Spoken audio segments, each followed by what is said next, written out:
Diablo, Spada, Gallardo, and a 350 GT, I think. Good start to Sunday.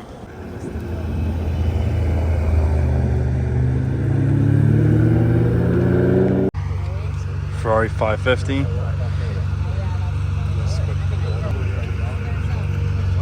And the Z06.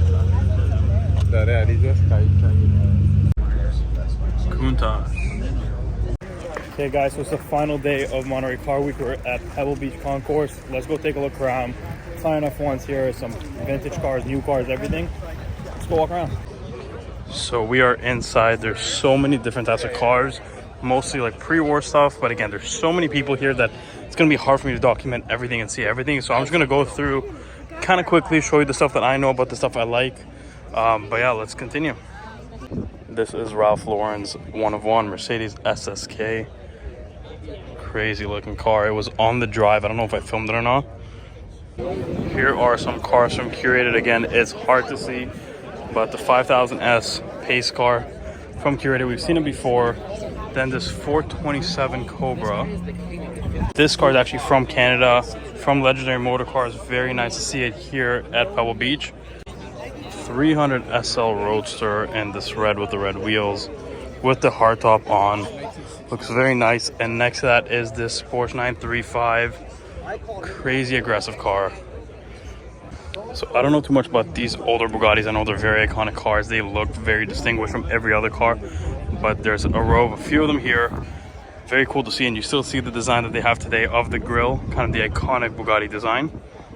So now we're getting to slightly more modern cars than in the beginning of the show. We have a Ferrari 250 short wheelbase, next to a Ferrari 275, Ferrari 400 Super America, next to another Ferrari 250 GT short wheelbase Pininfarina, in this really nice orange color.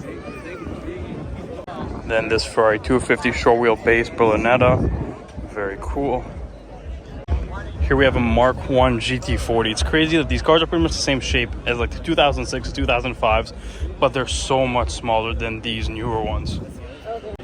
Lamborghini 400 GT. This is like the beginning of Lamborghini. Their GT cars front engine, but beside that is what I think this specific one might be the best looking car ever made. This white Lamborghini Miura SV with the gold accents. We saw this car curated in January. I could not take any pictures back then, but now it's here on display and it looks so freaking good. Honestly, I think this is probably the best looking car ever made, specifically this one in this white. So this is a car I've actually never even heard of, the 3500 GTC. So it's a Zagato Lamborghini, like a Grand Tour with the front engine.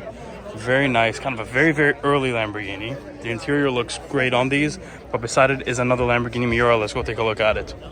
So here is an earlier Lamborghini Miura. This is a P400 in this crazy green.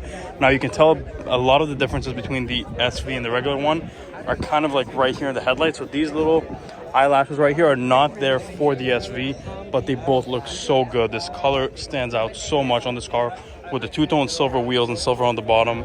What a great car. So this is the Cannonball Lamborghini Countach. We saw this a few days ago outside of the polo fields, and here it is again. It's got the front spoiler, the back spoiler, tan interior, black, not bad. So here's another Lamborghini that I've only really heard of a few days ago, the Islero. We saw this, I think it was in the RM parking lot, but I'm not 100% sure. Next to that is this really nice Diablo SE30 in blue. I think this one is a Toyota. It doesn't say it on the sign, but it has the roof scoops from the Toyota. This blue looks so good on the car. I've never seen one of these before in this color. Incredible. Then there's this Lamborghini Spada. This car is huge. So you look inside, this is not just a four-seater to say it's a four-seater. This is a proper four-seater. Ton of room here in the front, but when you look, there's actually leg room in the back. So first really four-door Lamborghini, four-seater Lamborghini, proper four-seater Lamborghini. This car is so long. The wheelbase is massive. So definitely the coolest car of all car week is right here in front of us. This is the McLaren F1 LM. Only 6 of them ever made. But out of those 6, in shows like this, maybe out in the public even, only 2 of them might get seen because 3 of them went to the Sultan of Brunei. Then 1 of them is at the factory. 1 of them is owned by Ralph Lauren. And then this one is the 6th one. But crazy looking car, just the more hardcore version of the already hardcore McLaren F1. Potentially the greatest car ever made. I mean, definitely, if you ask me if I could have one car, what it would be, this is it right here in this orange F1 LM.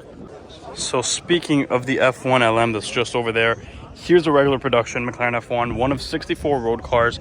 This one was actually sold here 2 years ago with 300 miles, I believe, on, or 300 kilometers. Pretty much a brand new car, original tires, original everything. Sold for just under $20 million. So if this one out of 64 is $20 million, I'd say that one right there, 40, 50, who knows? But realistically, we might never see an F1 LM get sold. So might never know. But man, these cars are so special. You know, it's a big deal every time you see any McLaren F1, regardless if it's a GTR or a road car, an LM. You just never see them. They're all in private collections. They're all so good. They, you know, 240 miles an hour in the 1990s out of a naturally aspirated car. The mid driver location, the center seat, 2 seats beside you, so it's a 3-seater. This car is so good, and honestly, I feel like if you're not a car enthusiast, you see this on the road, you might think it's something cool, but you won't understand how cool it really is. So one more time, talking about the McLaren F1, this is the F1 GTR Longtail. We saw it driving around on the Pebble Rally. We saw it 4 years ago. We saw it parked up, so we've seen this car quite a bit. But what a rare car, what a crazy car, way more aggressive than the road car. Obviously, this one is a track only, not road legal, but man, they're so crazy with the longer tail on this one. And then literally you can kind of see the F1 LM still there and the regular one after that. So having 3 McLaren F1s in one place is definitely a special occasion. But yeah, special occasion having 3 McLaren F1s, but it's also nice that they're not all 3 the same variation. It's not 3 GTRs, it's not 3 road cars, it's not 3 LMs, even though that would be crazy. But you get to see different variations. What kind of car you can get. You kind of cover all bases with the display they have here this year. So this is the new Mustang GTD.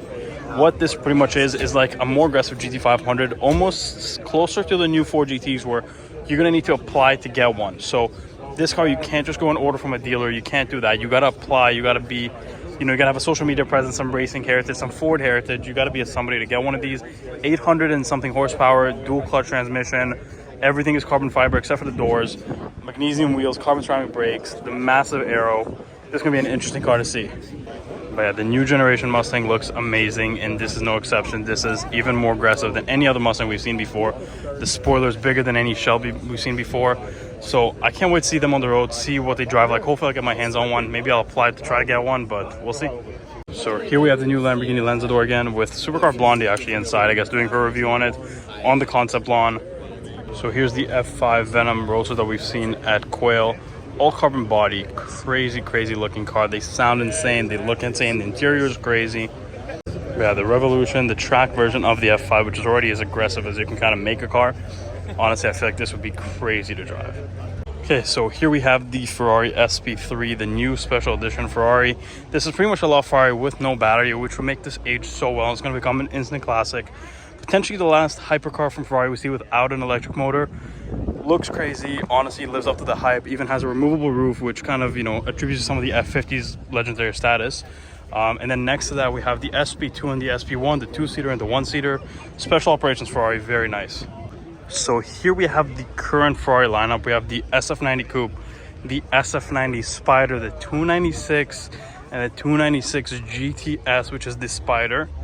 Then here is the Portofino, the Roma, and of course the newest edition, the Roma Spider.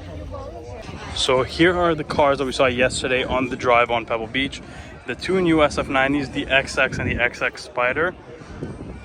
These cars look so aggressive with these more aggressive seats. Like everything is Alcantara, carbon fiber on the interior. It's truly like a track car for the SF90. The back end looks completely different, not just the wing, but the taillights, the exhaust, the bumper, everything looks so different. Honestly, I want to see this in just like a red with black accents type of spec. These are kind of out there, but you know, they might age a little bit better. So here we have a 48 piece of Spider. We have the new A12 Comp Aperta in this crazy color. The 599S Aperta, we don't just have one which is all yellow, we also have another red one right behind it. Here we have the 2-track versions of the F430. We have the 16M, which is the Scuderia convertible, and then the regular Scuderia right here. This one was a little more high production. This one was limited to, I believe, 499 or 599 units. Then the last naturally aspirated V8 mid-engine Ferrari, the 458 Aperta, Speciale Aperta. Next to that is the A12 Comp. And again, let's look again at the 599 SA Aperta. But here we have 2 LaFerrari FXXK Evos. silver one, and a black one. We've actually seen the black one quite a bit before. Silver one right here. Then of course the Enzo FXX. This car is so aggressive, it's so loud. Instead of taillights, you get exhaust pipes sticking out of here. It looks so good based on the Enzo. And then the 599 XX, same type of deal, track only car. All of these are track only, but this one is based off the front engine 599. Then here we have this blue 599 GTO with a silver stripe, such a good spec. And of course the successor to that right here is the F12 TDF, which came right before the comps. Then the blue 458 Speciale, obviously the coupe version of the Speciale Aperta right here. Very cool display. Now this is the Laferrari Aperta, the convertible version of the regular Laferrari, and this one I believe is the last Laferrari ever made. I think it's the only 2015 one they made. Very cool combo of two very special Laferraris. Beside that is of course a Ferrari Enzo. And here we have a US specification of the Ferrari F40, 1992, which I think is the last year of production. US specification, they only made about 200 out of the total 1200 or so that they made worldwide. So this might be the craziest Ferrari on the lawn, especially on the Ferrari lawn. This is the F40 LM, not a regular F40. It's a track only, not road legal Ferrari F40. It's lighter, it's a lot more powerful. See, no pop-up headlights. Everything is just a little more on the F40 LM than it is on the regular F40. What a badass car. And of course, everybody's favorite, realistically, the Ferrari F50. This is an open top right now, has the hardtop on, but V12 manual mid-engine monster. All carbon fiber body, came after the F40, right before the Enzo, the last manual one of the hypercars. Such a cool car. So here there's a bunch more Ferraris, 812s, 48s, 348 Challenge, some more challenge cars right here. Let's go to the back where they have a few more classics that are very, very rare that we should definitely take a look at. So here's a Ferrari 250 Lusso. This car looks incredible. Very kind of comfortable looking GT version of the Ferrari 250. This car needs no introduction. Everybody knows what this is. This is a Ferrari 250 GTO. One of the most expensive cars in the world. Definitely the most expensive Ferrari, at least until RM Sotheby's sells the one that they have now.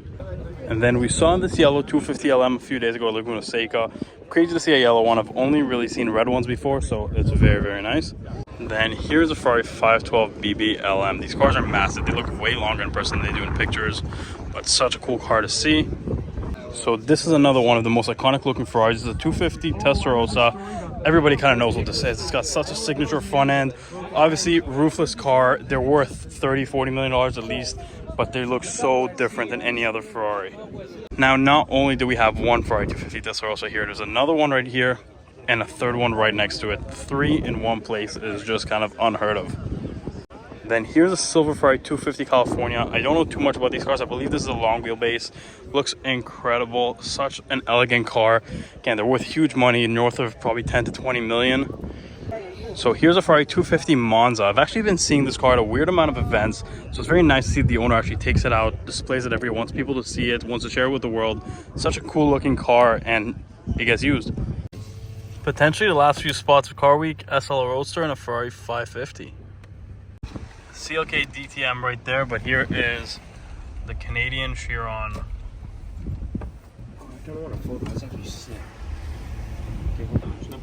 But yeah, let's see if this is the last little bit. We're just trying to go home, but Bugatti Chiron right here with an Aston Martin DB11 and the CLK DTM right over there. Typical Car Week moment we can never really end because, again, just random P1.